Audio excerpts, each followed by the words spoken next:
Hello, everybody! If it's Wednesday, it's Warhammer, and that means it's time for another episode of Warhammer Weekly.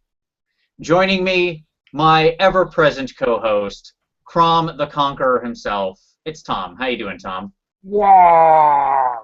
See, look, you were very manly that time. That was much better. Much nicer than the normal, sort of just female-esque Warhammer character I ascribed to you. I picked a nice one for you today. Also joining us is Mr. Hooves of Doom. How you doing, Hooves? I'm doing great. How are you? Hey, I am fantastic. It's good to finally get you on the show. We're very glad to have you. Thank you. As always, right at the top of the show, let me state this: Who's channel will be linked down below. He's doing a lot of cool stuff over there, and you should go check it out, and you should sub to him. So that will be down there. So look at that. But as always, at the start of the show, we're gonna start off with some news. And you might think it's a slow news week. And that's true, folks. It is a bit of a slow news week, but there is always news out there. And we will go to the ends of the earth. I was knocking on Nottingham's door the other day. I dressed up like a gold, Marine / Sigmarine guy. I tried to just walk in. They saw through my clever ruse. But that's all right. We still managed to get the news. Tom, why don't you take us through a couple things? Yeah, so I just want to open with this one. Vince's fake tinfoil hat speculation seemed to have popped up in the other news feeds and rumor feeds this last week. You heard it here first, folks. That's right. I just want to point out, we broke this story. Warhammer Weekly exclusive. We did, which means that the Tzeentch, or the Lizard Men coming up, his speculation of the missing Seraphon from the website. And sure enough, on Lady Adia's site, she made the same observation just a couple days ago. And then also with that, we had a next 90-day schedule from GW drop. I think, did that drop today or yesterday?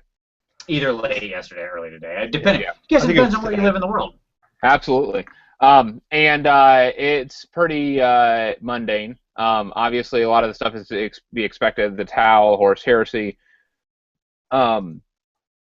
Age of Sigmar, which is what most people are interested in. It looks like somewhere at some point in December, we're going to get another release. And the talk is of another campaign book of Order's Faction and new minis. We don't know what two factions those are, but the article suggested that prime candidates are Tzeentch, Elves, or Dwarves. Which I disagree with. Hooves, place your bets right now. Who's the two? First of all, I say this pre-order last week in November. First week of December. That's my call right now. Who's your bets in the next two factions? Go ahead, lay it out. Oh man, there's so many possibilities. They've really it could be anything.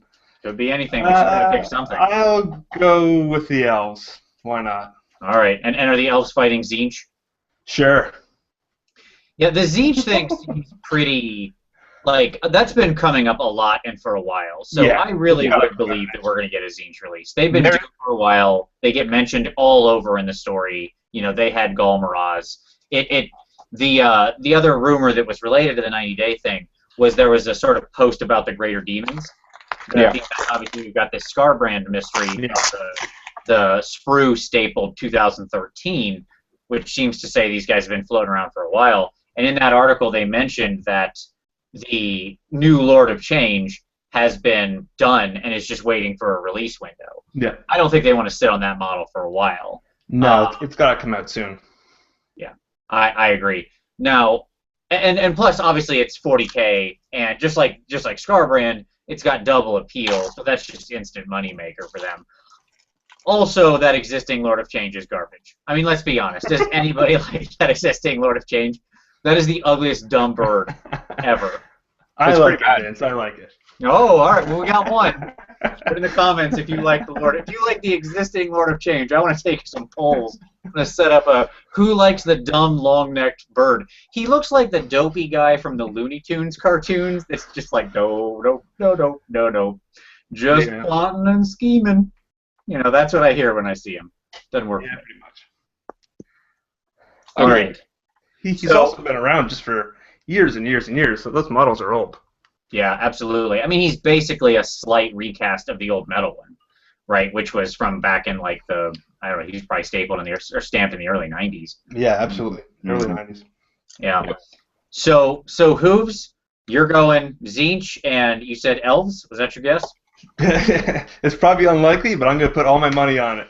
All right, go. So there you. If Hooves is right, then he called it first. This is the fun of prediction. If you're wrong, who cares? No one remembers. But if you're right, you can say I saw it first. Tommy, what's your bet? I'm going to say Tzeentch and dwarves. And the reason why I'm going to say dwarves is because we've gotten mentions of them already, and they'll be able to do a cross promotion between Christmas and dwarves, little like shop dwarves making toys. All right, nice. Now, I mean, not to play the obvious counterpoint here, but wouldn't elves be the correct Christmas crossover? You would think so. You would think so, but unfortunately, this is like I've already chosen that. Yeah. Well, last time I checked, elves occupy Santa's workshop, not dwarves. It's true, but elves aren't the ones that make stuff in the Warhammer world. Dwarves are. Likewise, dwarves actually have the stature of Christmas elves. So, I think knowing GW and its priorities, I think that we would see a cross promotion with dwarves. Because here's the deal: I think if elves are going to drop, they're going to drop the Slaanesh. Okay, that's a fair point. Yeah, so if you're talking about pairings, that's the big question, because elves led the charge against, to take back their kin and blah blah blah. They are intimately tied, Slaanesh and elves. So if elves are dropping and that mystery is being revealed, Slaanesh is going to be the counterpoint to that. It depends though, because when you're talking elves, we got the wood elves, high elves, the dark elves. We have elves now. We don't. There's going to be one faction. You don't think they're going to split it up? No, they are, but I think you'll have a chaos elf faction, and I think you're going to have an order elf faction. I think that's what we're going to see. So you think there will be good elves and bad elves, the bad elves. That's what I'm hearing here. Yeah, I do. So like our good Christmas elves and evil elves who want to steal your toys. You're the wicked elves. Exactly. Right. All right. Well, my money is still the same place it was last week. I'm saying it's a Lizardman Tzeentch release. It's the battle of the, quote, best sorcerers in the Warhammer world, right? If you read End Times, first of all, there are 7 best sorcerers in the Warhammer world. Everybody's the best sorcerer in the Warhammer world. But the 2 races this is most commonly ascribed to are the sorcerers of Tzeentch, mostly your bird folk, and your frog people. Basically, if you're a bird or a frog, you're a great spellcaster. So that's your key, folks. If they ever release a bird frog, unstoppable magical power. He will control a whole wind of magic. So, or she could be a girl bird frog. What if it's a bird eating a frog? Not good enough. That's just what's going to happen when Tzeentch fights the Lizardmen. Oh, okay. Okay. All right. So what other news we got? Yep. I can start making stuff up. Oh my God! How about I do your job for you? All right, here we go. Okay, hold on. There's still more in the 90 days. Yes, there is. There's the assassins from the box game are going to make it into 40K in a clan pack. Yay! Supposedly there's going to be holiday bundles of some sort, but we're not quite sure what that looks like. They're talking about a Black Library Advent calendar. And then they're talking Tyranids come 2016, but we don't know what. Yeah, and I think what's interesting about that to me is that you're going to start seeing the rotation happen. We had this lengthy release window of Age of Sigmar that admittedly kind of spoiled us here. I mean, especially if you like Stormcast. If you don't, then it was just a really long torture. And so what we're going to go to now, though, is what we would more expect, I think, on a go-forward, which is a release window. Back to how we had it before, a release window of Fantasy, a release window of 40K, and I think that's exactly what that speaks to. So, to me, the Tzeentch Lizardman's already in the bag. I want to know what the next one is. I'm already on the next release. Forget the Tzeentch Lizardman. That's happening. Let's talk about what's up next. When do we get a Destruction faction? When do those red mercenaries come out? Come on, GW. Let's get it going. Do you really think that those are going to drop sometime soon? The red mercenaries? Or an undead faction? I mean, I really think that we're going to keep getting order and chaos. I think that the destruction, and I think the first time we'll see destruction or undead will be next summer. I mean, that could be. Hooves, thoughts? Yeah, it'll probably be a while. I can't see Undead coming out too soon. Most of their models are pretty good. They're pretty relatively recent. Yeah, I agree. I don't think you're going to see something for Death. I think Death is pretty much locked up. They Yeah, had their time during the end times, as it were. absolutely. But I think the Orcs and Goblins are primed. Yeah, And you know, we got a question about that later, actually. So Yeah. I'm just gonna go ahead and jump on it right now because that question was posed to us today, and Yep. so I think we tackle that right now, which is so Stu Gibson asked, what do we think the aesthetic of the new Orcs will be? And you know, he had pointed at some of the rumors that said technological, but GW hinted they'll be more technological more savage and primitive. So I'll get. What do you both think before I start? When the new orcs come, and I assume they're going to happen. It's way too sure. classic of a thing and too big of a thing in the world not to happen. We're going to see orcs. What do they look like? They're in the realm of beasts, so I would assume that they're going to be a little bit more. I don't know, kind of like the orcs as they've been are pretty much the way that normal orcs normally look. I think they're going to look now a little bit more. I don't know. Definitely maybe a little bit. I don't know.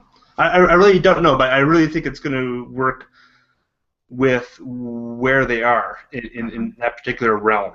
Like I really think that's going to be a yes, definitely. All right. So, and I think you hit on exactly what I would point to there. They're sitting in the realm of beasts. They're in the destruction faction, which is like this force of nature faction, Yeah. right? To me, and when you looked in the first book, they had pictures. The only like orc and goblin stuff they had was all the spider riders and the primitives and stuff like that. That says to me exactly what's going on. I think we're seeing the return of the old school, the green tide, just like a lot of crazy war painted lunatics Absolutely. running forward, just oversized monsters, orcs that never stop growing with 2 axes, just jaws dripping saliva, that kind of thing. Yeah, absolutely. I agree. Dear Lord, I hope so. I hope. I really hope. We with regard to that rumor, right? I mean, you can really go like completely. You have one idea where they're incorporating all this extra stuff, and then the other idea is you go into the realms, and it's completely different from one another. Right. Can I jump in real quick and mention that? So if we were to use your barometer, your measure of saying that those units that got treatment that are competitive are those that are going to continue forward. Yes. When you look through the Orc and Goblin scrolls, in my mind, 2 of the strongest war scrolls are the Savage Orcs and the Forest Goblins. Yeah, absolutely.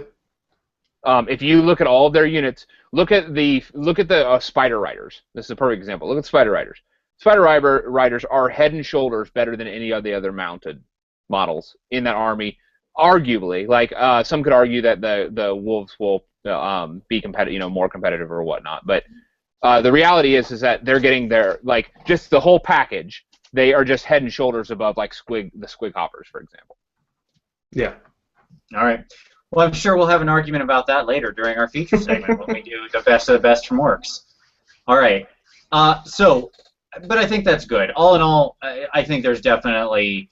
I'll be happy to fall into the rotation. Honestly, I don't have a problem with that. The 40K people need their stuff too. It's a big moneymaker. As long as we keep getting some releases and we get on to some of the other armies, I think that's going to be positive overall for sure. Yep. I would rather it be something like I would take Lizardmen or something unusual. I would love to have a very non-humanoid release, right? Sure. That would be the thing. Like both of the previous factions we got in this were like a lot of dudes, just some dudes. And no monsters. Yeah. Well, I mean we got Bloodthirst. We got Scorpion. Yes. I think bottom line, we need to see one of the. I mean, all we have are like the regular armies that we've already seen released over the last 3 months. We need something brand new. It has to be a completely new race. Absolutely. You know, the other interesting thing about the Tau release, that's going on right now, obviously it's not very interesting to a lot of us and our viewers if you play primarily fantasy, but if you like 40K, maybe the Tau is really cool to you. But here's what I have no disrespect to that. Who doesn't like big anime robots? They should have arms. I mentioned that on the Andy and Rem show. Robots, like, I hate robot anime things that don't have arms. Little stumpy this guy thing. It's Mr. Storm Surge doesn't work for me. All right, neither here nor there. What I would like to say about the Tau is that they have 4 solid weeks of releases, right, including a new thing. Yep. And basically, it's a relaunch of the entire line. Not like there are still some things that are good, but for the most part, it's a complete relaunch of Tau. Yeah. Right?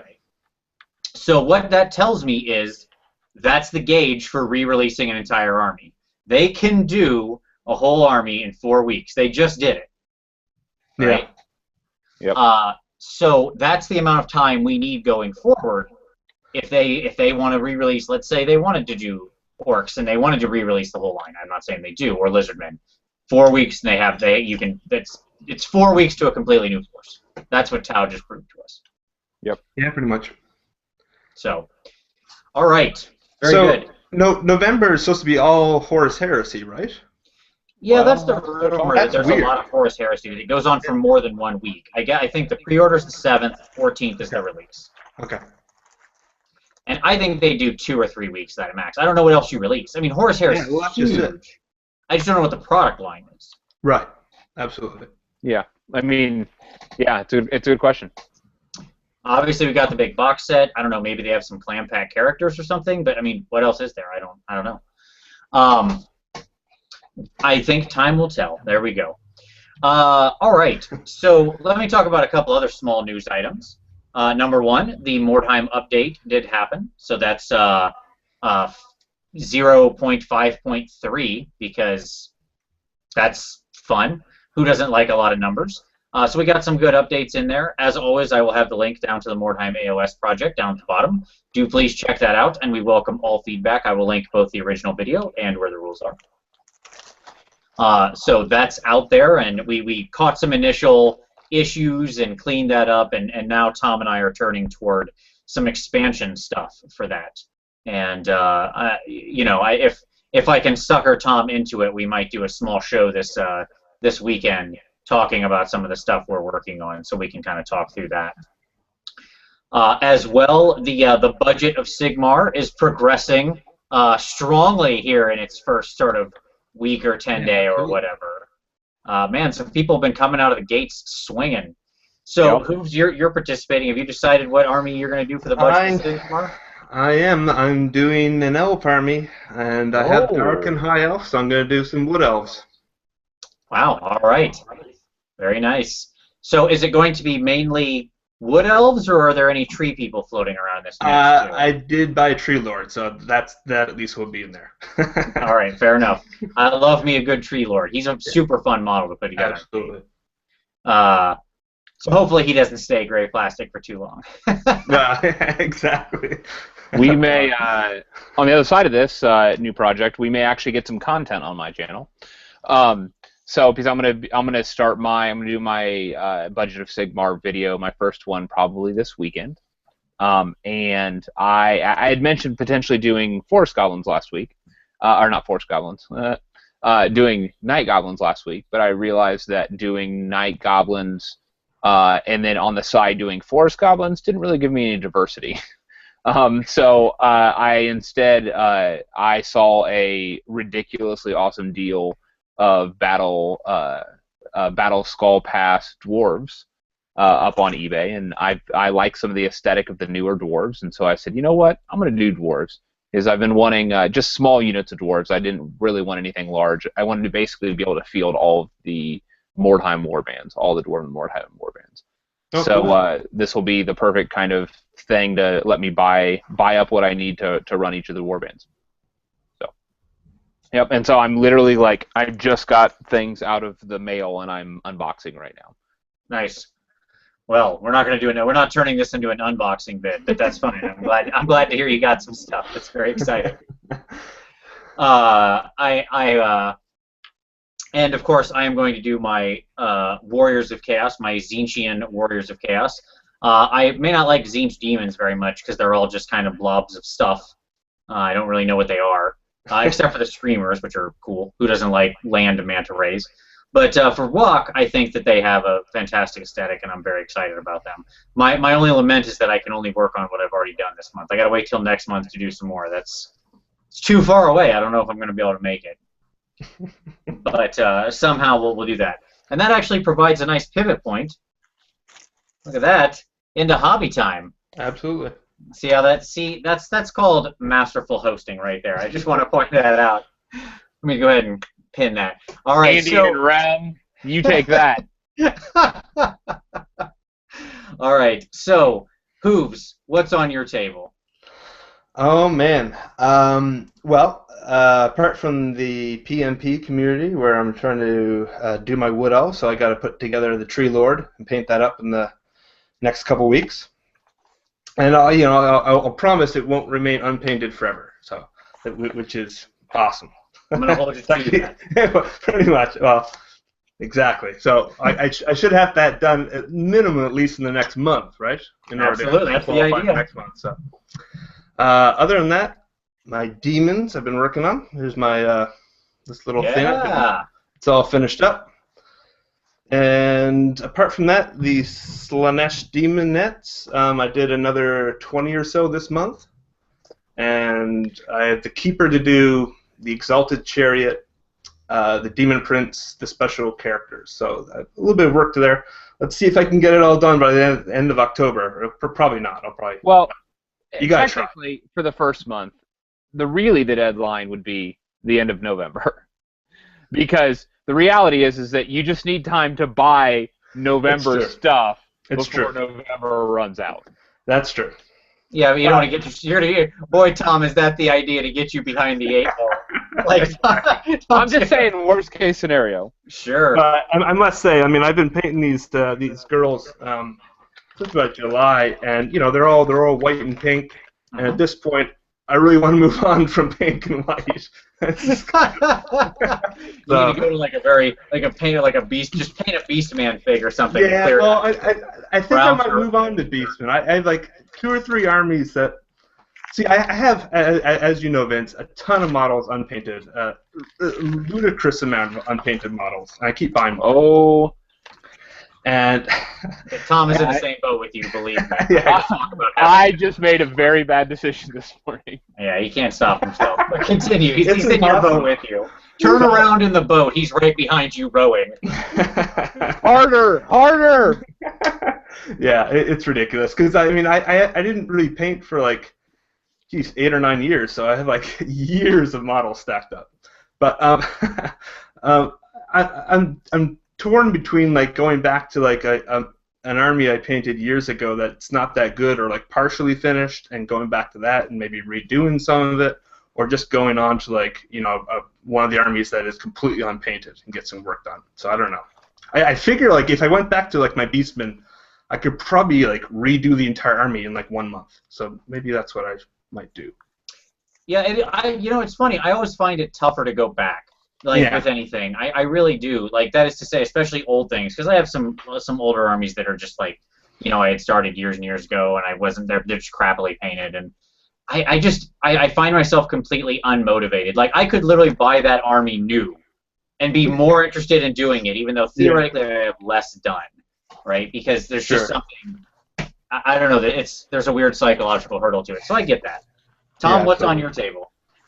I am. Besides these dwarves you're unboxing, apparently. Yeah, besides, exactly. I am working my butt off trying to get this Ragnarok done. It's just, like, I was like, man, I got the body of the spider done. I am cooking. And then I'm like... It's like 10%. Exactly. And then I got to do a howdah that has, like, 800 strands of webs on it. And then I have to do... like a small unit of goblins. Yeah, a unit of goblins that go on top of it.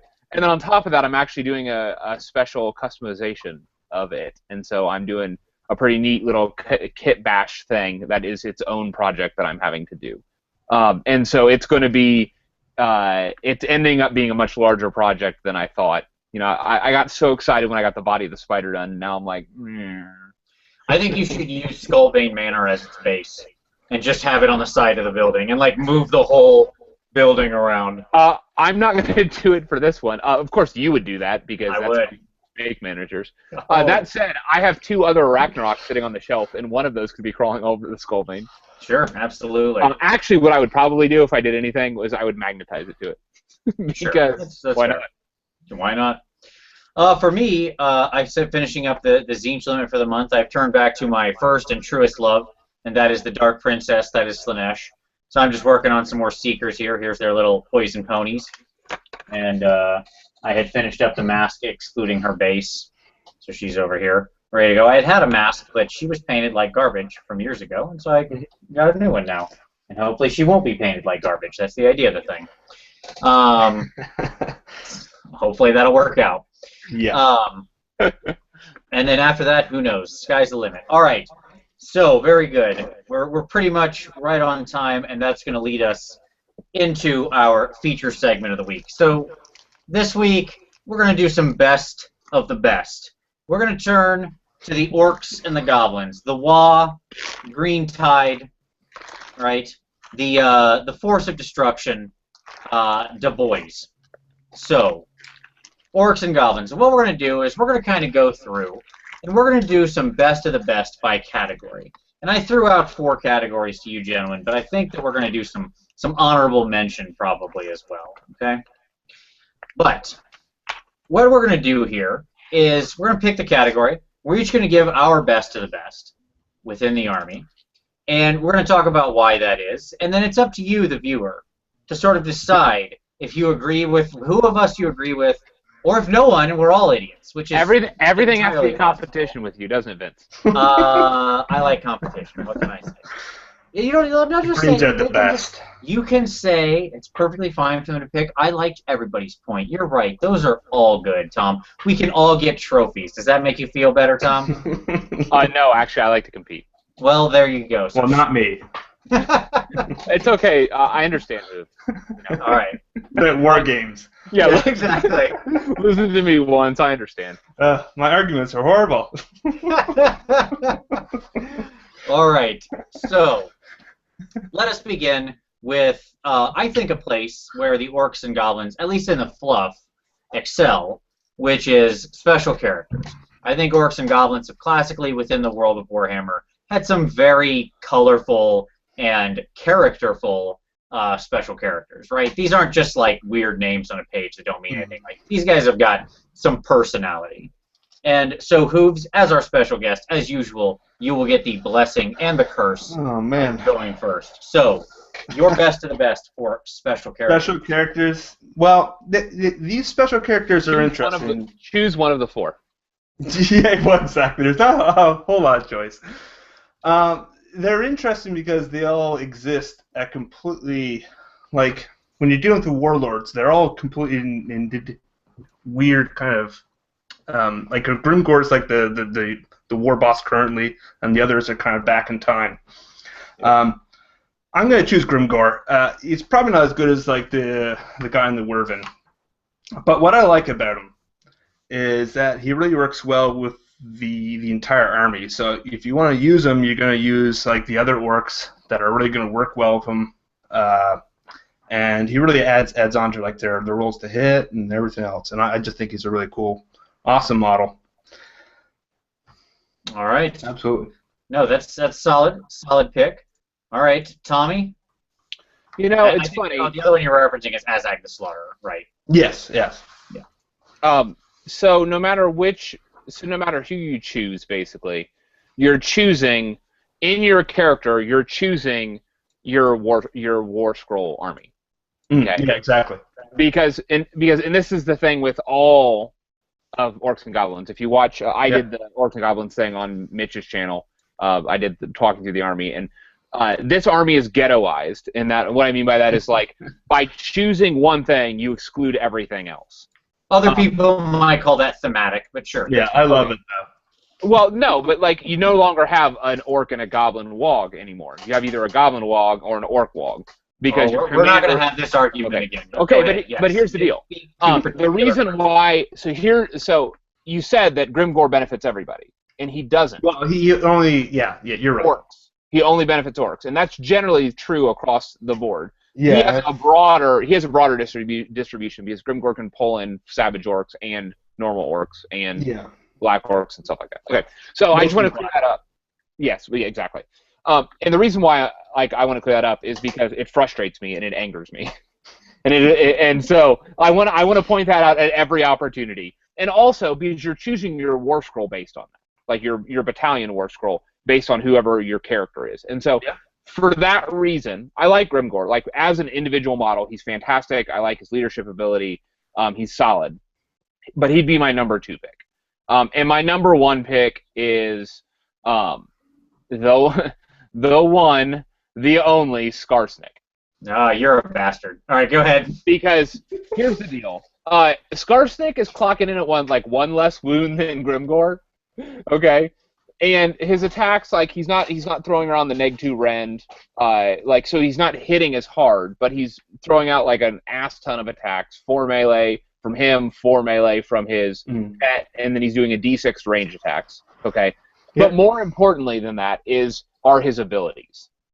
Okay, he has which are at best mediocre.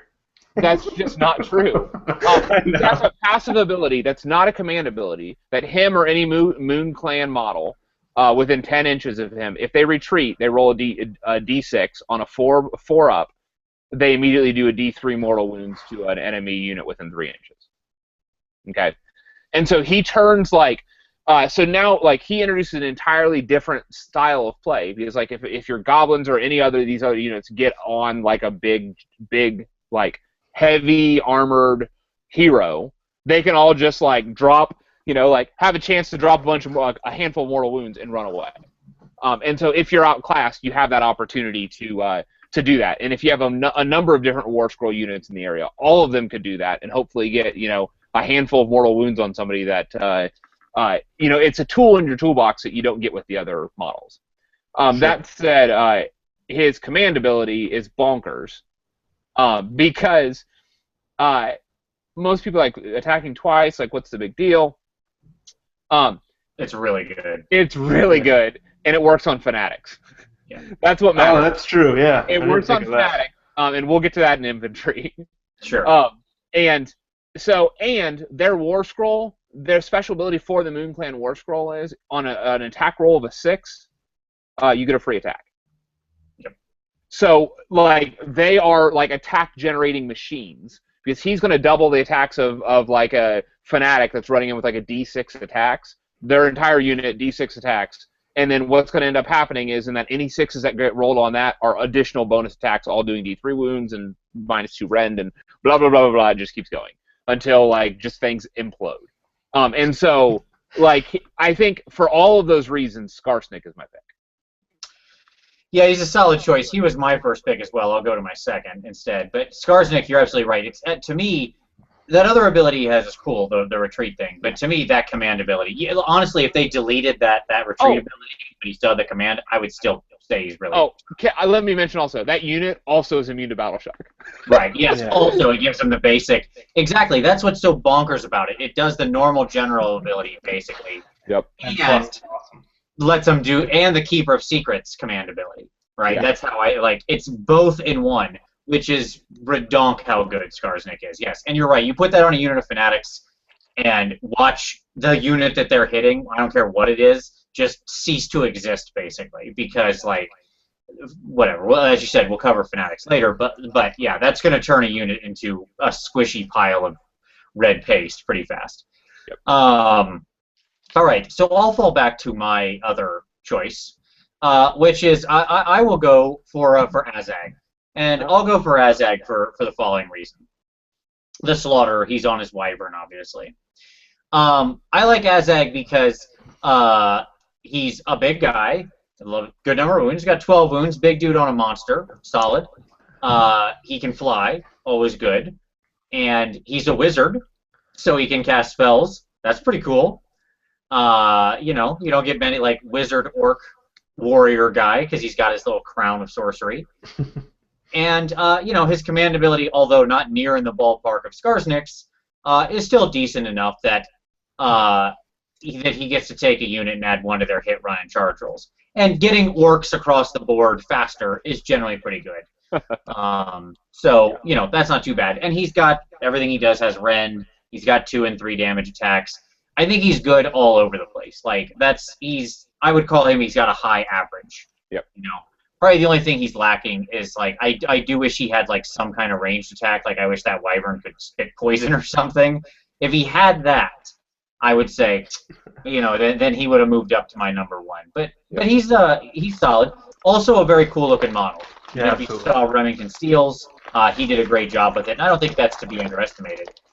If you don't love the model, you're not going to want to put it on the table. You know? Yep. So yeah, and he has a great one. Remy did a fantastic job with his.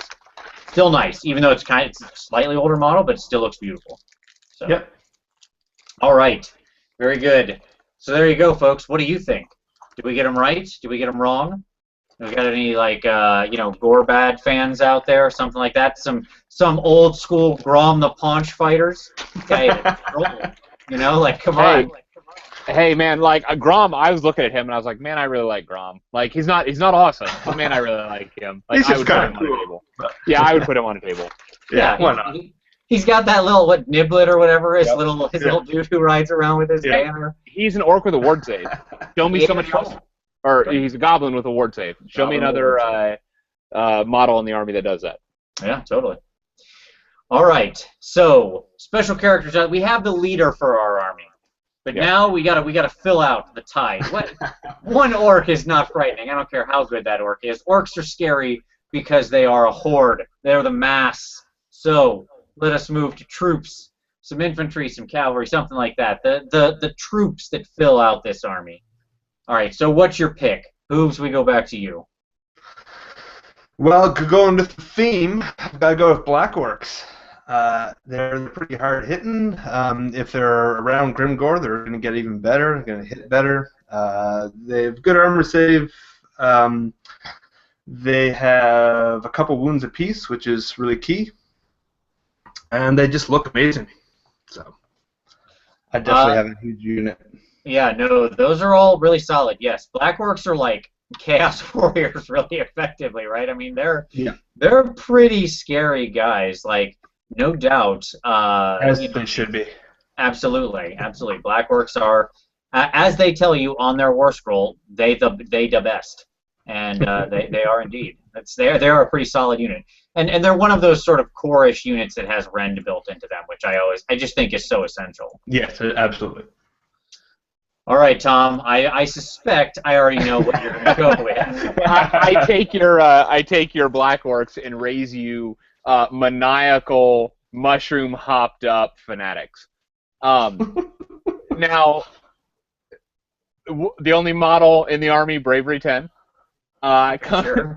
True. comes charging in, 1 wound, no save, terrible. Except you don't even put them down at the start of the game because you hide them in another unit.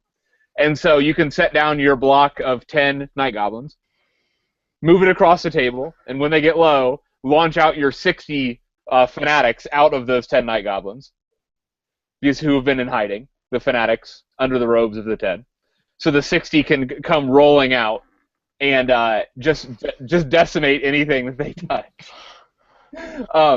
They are D6 attacks. They're 4 up to hit, 3 up to wound. They're -2 rends, D3 damage each. Okay. With Scarsnick at these guys' backs and on the Night Goblin War Scroll, like you are playing a different game than every other model on the table. Yeah, they're really good. Absolutely. I don't even know what to say. Like, they're just that good. Sure. It's one of those war scrolls that just didn't, like, the model didn't translate because it has, like, in the old world you had 2 or 3 per unit. They're meant to be these ridiculous crushing things that come out and do a lot of damage. They were never meant to be any size unit you want, right? Like, yeah, you say put them they were. Sure. Put on those 10 Night Goblins. God forbid those Night Goblins get killed before you release your fanatics, right? Because then you lose them. You got to be huge for them, though. Yeah.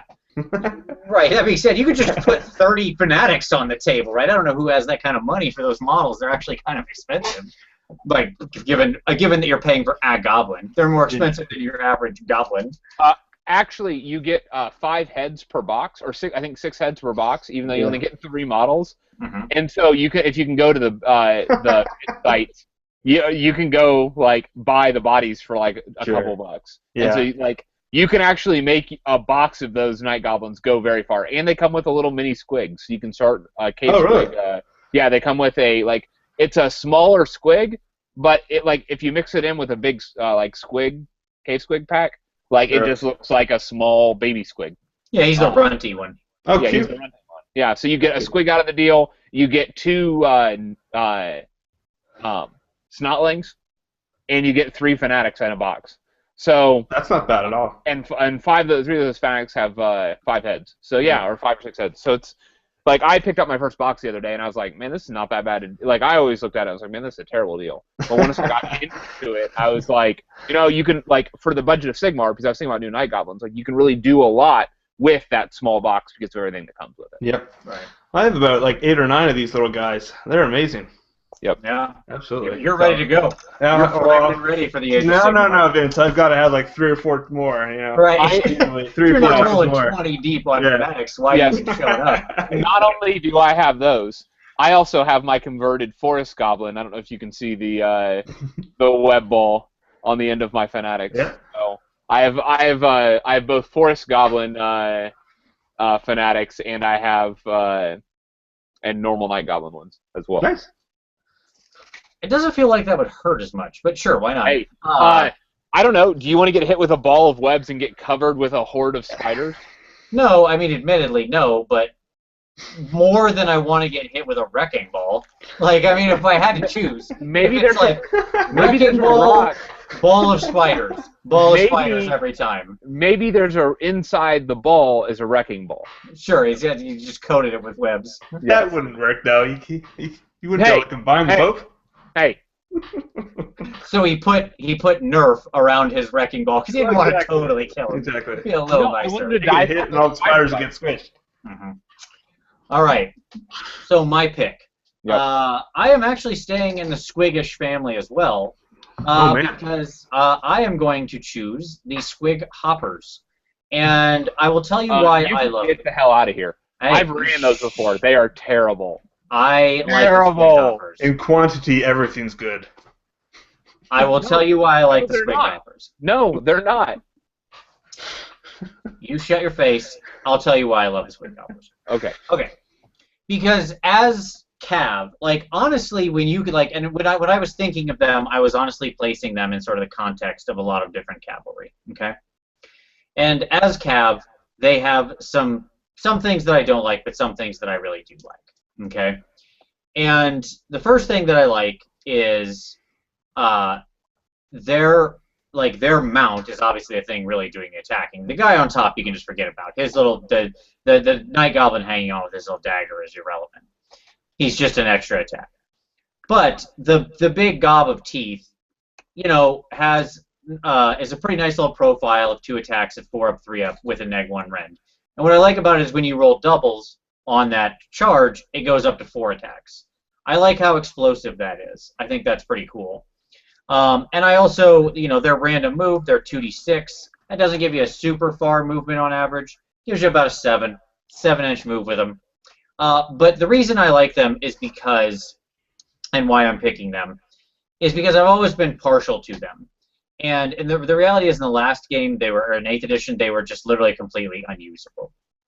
And in this game, they are, I like them, and I think they can do some good damage if they lay in there. So I'm probably cheating my own rule. They're not probably the best of the best. But they're the best of the best when I look at simply from a rules perspective. But when I look at the overall model, the look of the thing, the aesthetic, the idea of it, the comical nature of it, the total thing it represents, they are the best of the best to me. They became good enough rules-wise that I'm like, okay, you got to that threshold. You're average and you can be okay. Now I get to put that model I love on the table. That's why they're my best of the best. Yeah.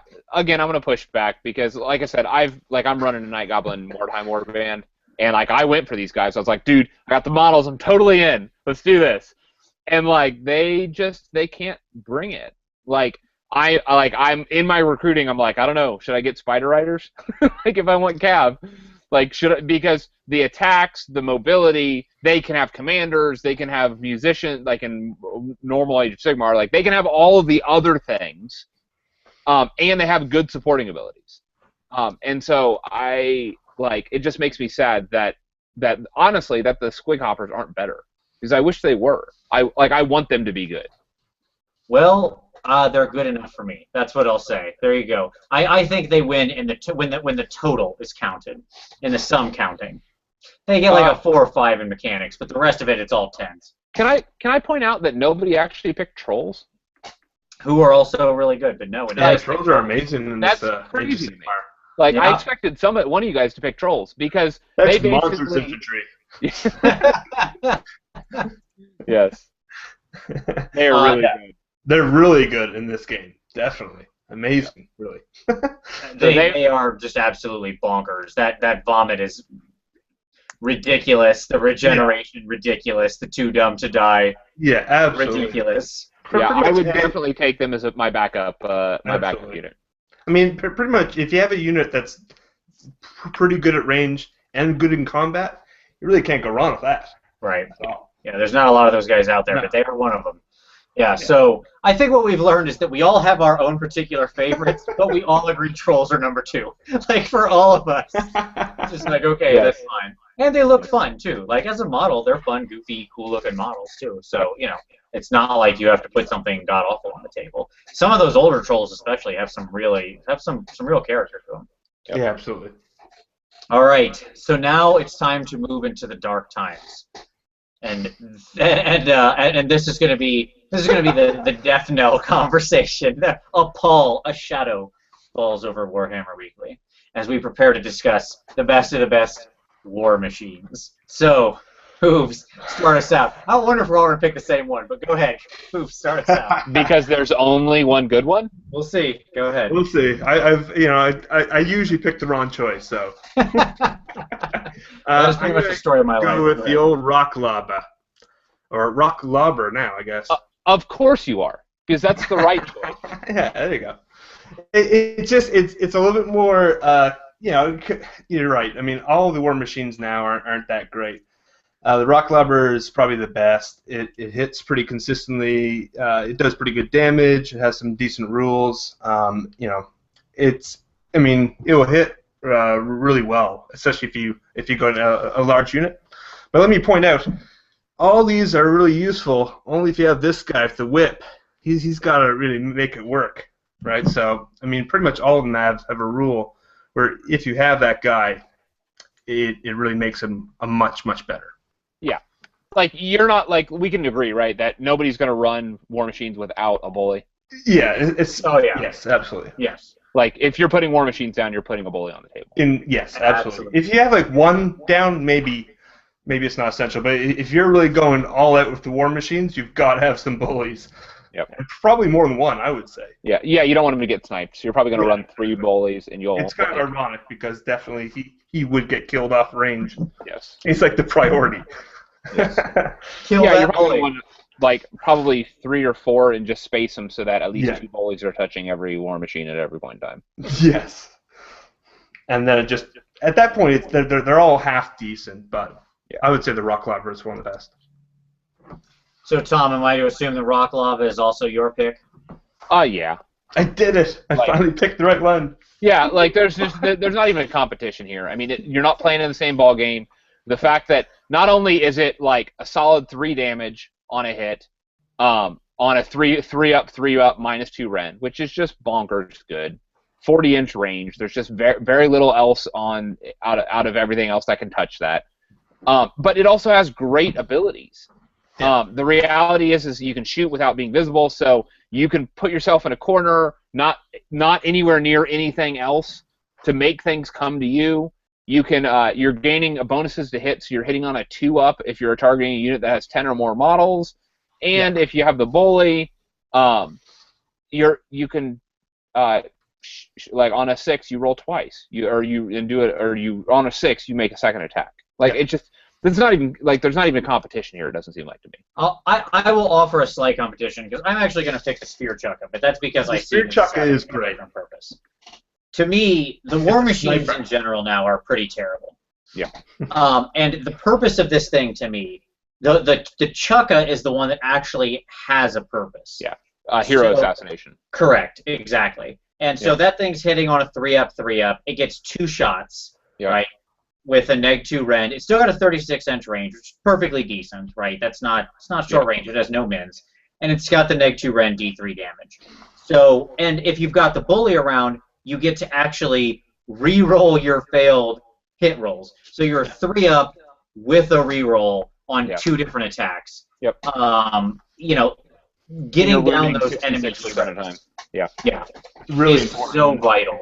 Yeah, no, I agree with that. Yeah, like it is. Yes, from it has a very specific purpose, and it's to take out 5 wound heroes. Yeah, like that's what its purpose is. Yeah. Now the difference is that the rock lava can actually put more damage on. Like it doesn't need just heroes to put heavy damage on. Sure. Yes. That's and it doesn't need line of sight, which is the other negative for me for the Spear Chucker, which is why I didn't choose it. And that's fair, but I think that Spear, like to me, part of O's and G's is you need to get rid of your enemy hero opposition. Your enemy heroes are going to be problems for you. You've got the meat generally to chop down. Really important to get rid of those. Yeah. So that's why I actually like how the Spear Chucker fits into the overall picture of the army. Agreed. That being Doom said, Diver can take a fucking walk. Oh, it's terrible. I think we can all agree the Doom Diver is just garbage. Just garbage. It's really cool though, and you know, it's super still cool. kind of unique and characterful. But yeah. I modeled an awesome Forest Goblin Doom Diver, and it makes me sad that I'm probably never going to put it on the table again. Right. You just want to put down like 8 or 9 of them. I do. I would have to put down 8 or 9 of them to get the effectiveness of somebody that one. Well, that's exactly having one previously. Yeah. That said, let me Sigmar, say this. Knock your boots off. That said, it is dropping with the bully round. The damage is a D6. Yeah, it can be half decent. Yes, so it can get better. But yeah. It's all about that whip. That's pretty much how it goes in life. It's clearly all about that whip. Certainly. I've heard that you're supposed to do the whip and the nay-nay. All right. Damn it. You beat me to it. Yes. All right. So, quick responding to a comments. One of our viewers, Mr. Travis, said, "What kind of masochist picks death by spider over wrecking ball?" And then I'm a weirdo. I mean, I'm just assuming I don't die from the spiders. That I can be like, and just get them off me. Like they're spiders. Get them off. No, you've clearly not seen a spider swarm. Like, or roll around, stop, drop, and roll. Like the same techniques with fire are gonna work here. I mean, my point is, I've got a chance. If I take a wrecking ball in the face at 60 miles an hour, I don't have a face. So I'll take my chances with the spiders. Even if it's like 80-20, that's 20% better odds than I had before. That's all I'm saying. All right. So now we move to perhaps a brighter category for our best of the best. All right.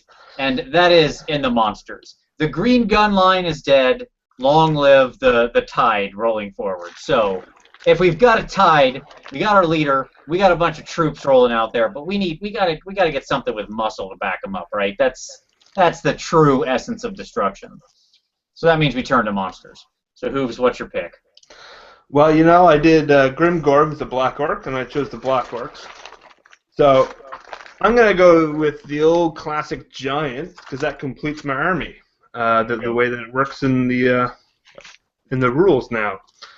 So I think it's a half decent little unit. It has some quirky kind of rules to it. And that army, the one I'm using was currently in the Beastman, but I decided to kind of move it over to Orcs and Goblins officially. So. Nice. Yeah, he shows up in a lot of lists. There's a lot of giants wandering around the world in these lists. Yeah. That's fine. He's in there. He counts.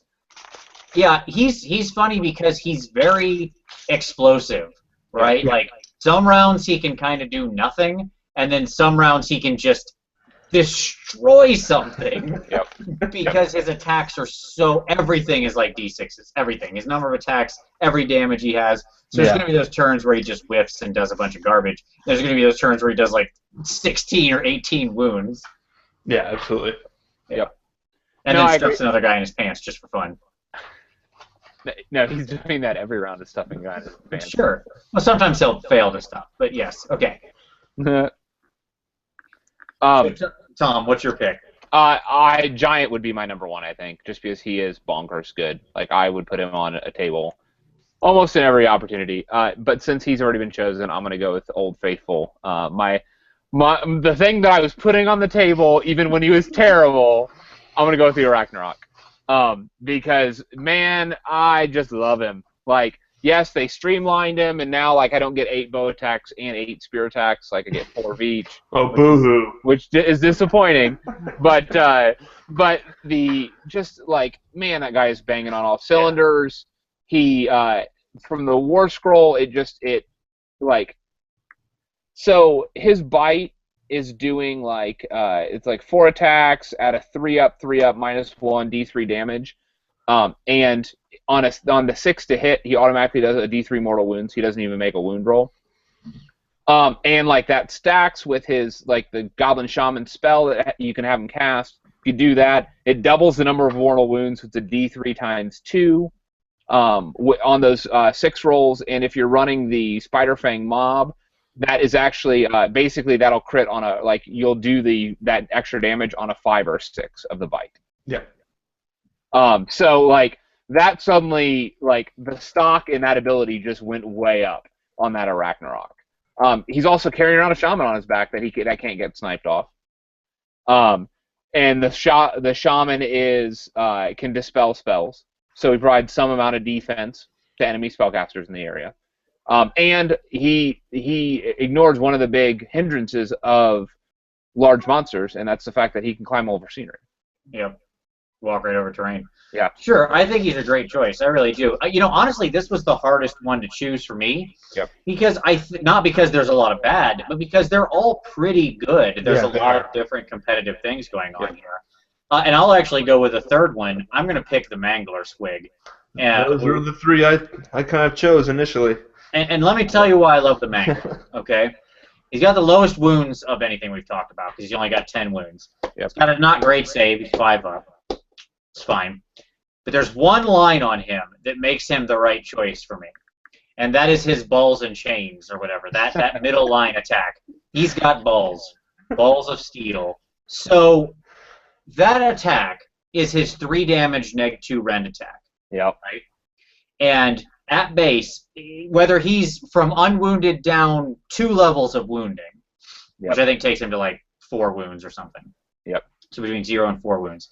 He still gets 2d6. He gets 2d6 of those attacks, and if you roll doubles on your roll, he gets +1 to hit. So suddenly it's 3 up, -2, 3 damage. Yeah. And if you roll, God forbid the round you roll 5 and 5 or 6 and 6 or whatever. You know what I mean? And on top of that, by the way, if he rolls any 6s, he's going to get. Because of the War Scroll he's going to get an extra attack.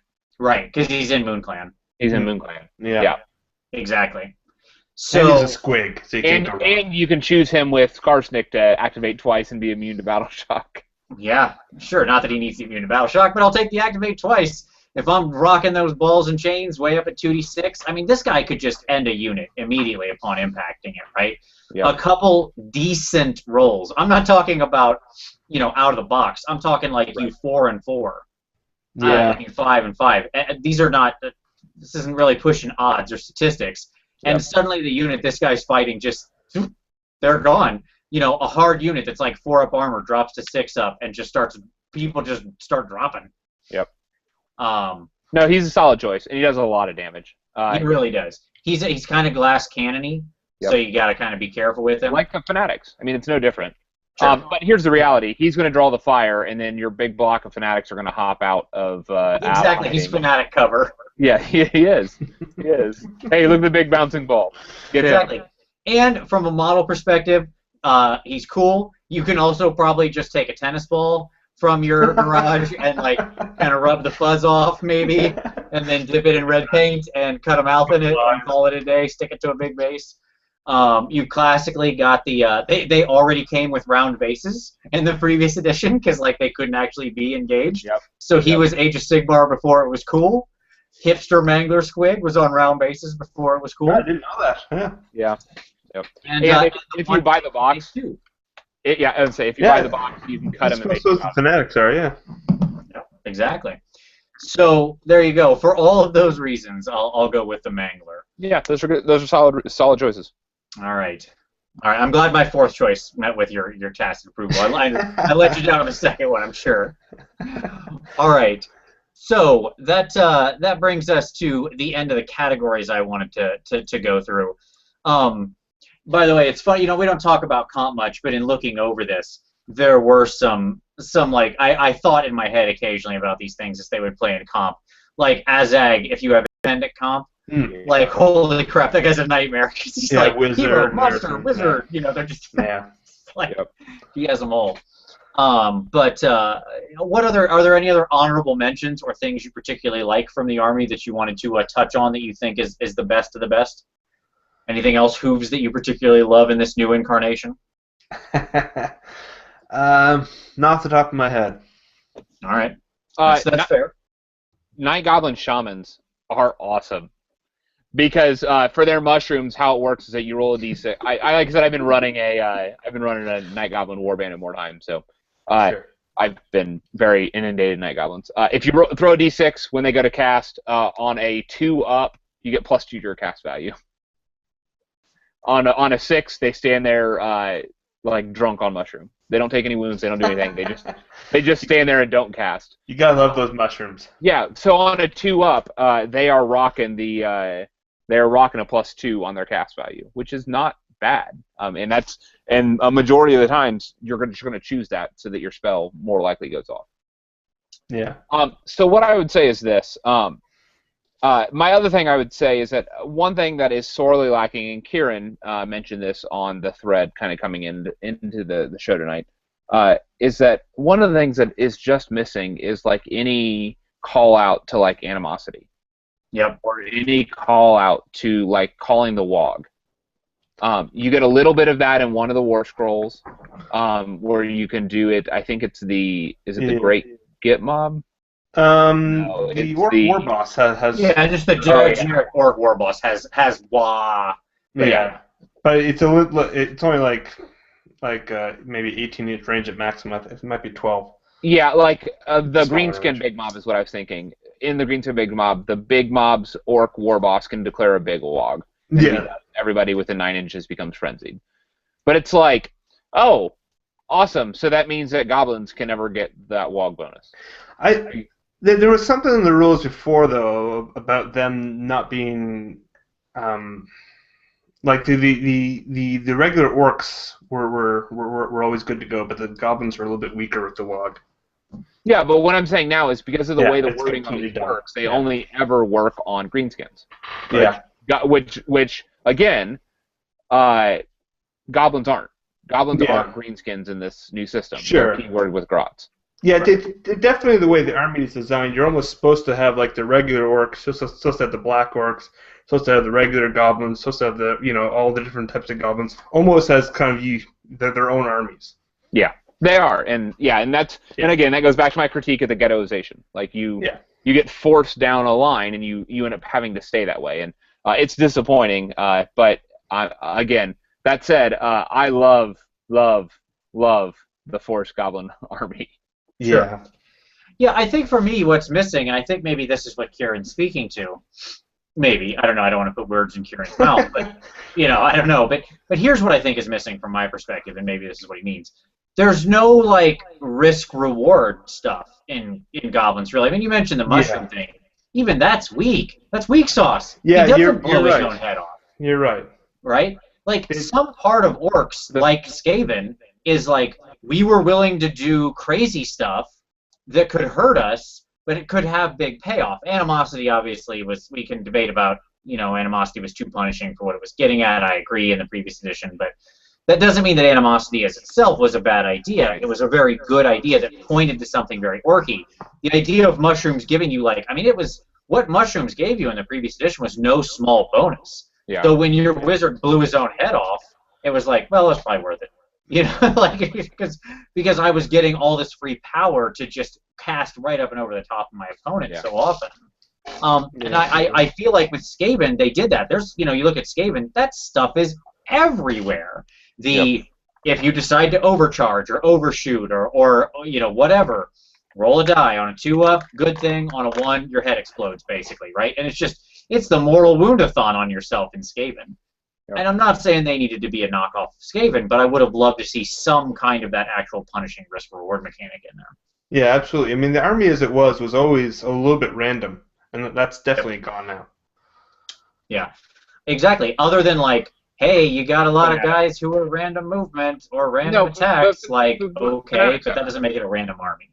Like Fanatics, if like they're taking mortal wounds if they roll doubles. Yeah. Sure. Yeah. At least it's there a little preserve that. Yeah. There you go. There's the one. Because you know that would be ridiculous if you had to actually kill it. Right. But they can just stay in hiding. Let me point out, this is only during the move phase, and they can stay in hiding until the Night Goblins get almost engaged, and then just pop out and charge. Sure. True. You know, like just pile in from combat to combat across the board. Yeah. Yeah, why not? Pile-ins. Yeah. Because they're going to end any combat that they get in.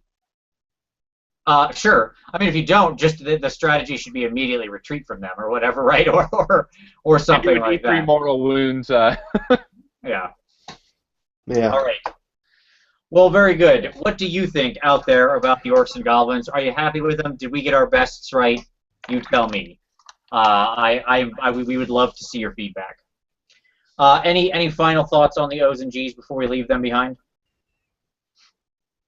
Amazing army. There you go. Here's for praying. A lot of painting for me to do. A lot of painting for you to do, because you have a massive army spanning many editions. Yeah. Here's for hoping that Forest Goblins get 2 to 3 new units. Oh wow! All right. Yeah, yeah, absolutely. I mean, like, at this point, they only have 3. Yeah, so like I have a horde of spiders that are my squig stand-ins. I would love to actually be able to use those for something else. Yeah. I want to see new army, new keyword, new savages, and foresty goblins all in one big thing. There you go. In 1 month. That's all it needs, right? In 1 month. Totally new keyword. There you go. All right. Excellent. Before we call it a night here, I do want to do another shout-out.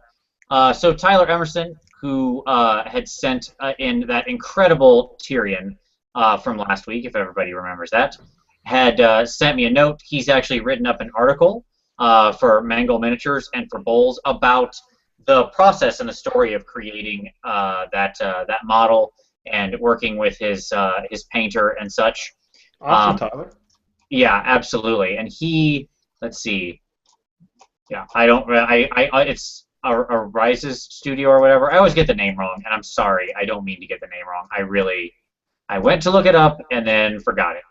But the painter's name is Javier, and there you go, Javier Gonzalez. Yes, Arcias. I don't know how to say the thing, but so I don't know. I know I'm terrible with pronunciations.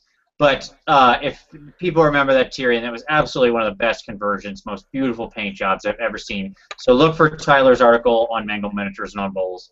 I'm super excited that got accepted.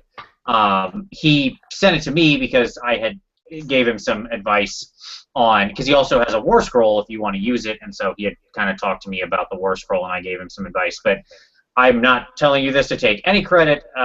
This was the amount of work that Tyler put into this and that Javier put into this is so massive, and they did such a great job, and I just want to point it out because Tyler's clearly a great guy and a very passionate guy, and I love to see people that engaged in the hobby and taking hobbying up to that level, to have such a vision and then bring it into reality. I think that's super fantastic, and I will right now, Tyler, extend to you that you can use that Tyrion War Scroll in any game you ever play with me. So if we end up across the table from each other At any point in the future, no need to ask. I want to see that Tyrion on the table, and I'll kill him. But that's all right. I can't wait to see him. Tom, you looking for a Tyrion conversion? Or you hoping for a new Tyrion when the new elf miniatures come out? No Tyrion. No. Like I said, I don't want to see them on the table. I want to see Malenia is the only of the old elves that I want to see on the table. All right, fair enough.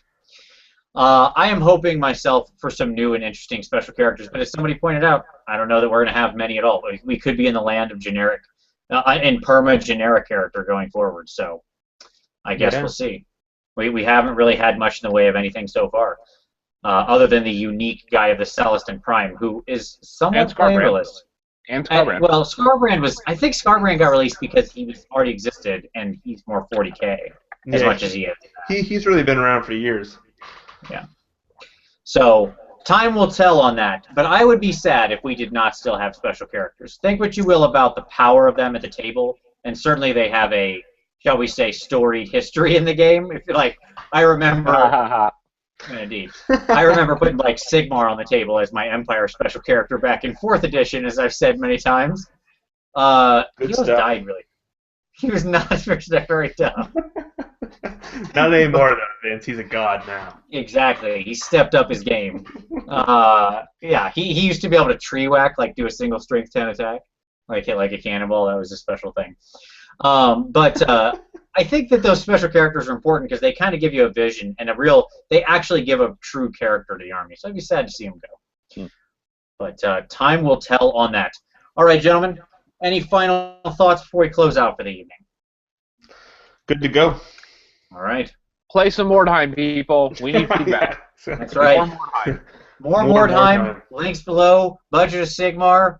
Link below. Hooves of Doom's channel. Links below. That's right. Look at all these links. I want to get some feedback from people who have played some Beastmen armies, some warbands. That's what I want to hear. Tell me how the Beastmen warbands are playing. Oh wow! All right. That's the call has gone out.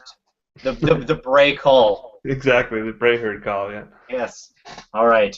Well, Hooves, thank you very much for being here. Absolutely. You're most welcome. Yes, you are welcome back anytime. Everybody out there, thank you for watching. We very much appreciate it. As always, you can follow us on Twitter at Warhammer Weekly. Subscribe if you like it, or either one of those things. That would be great. You know, button stuff. Click the buttons. I don't know. At any rate, as always, we'll see you next Wednesday.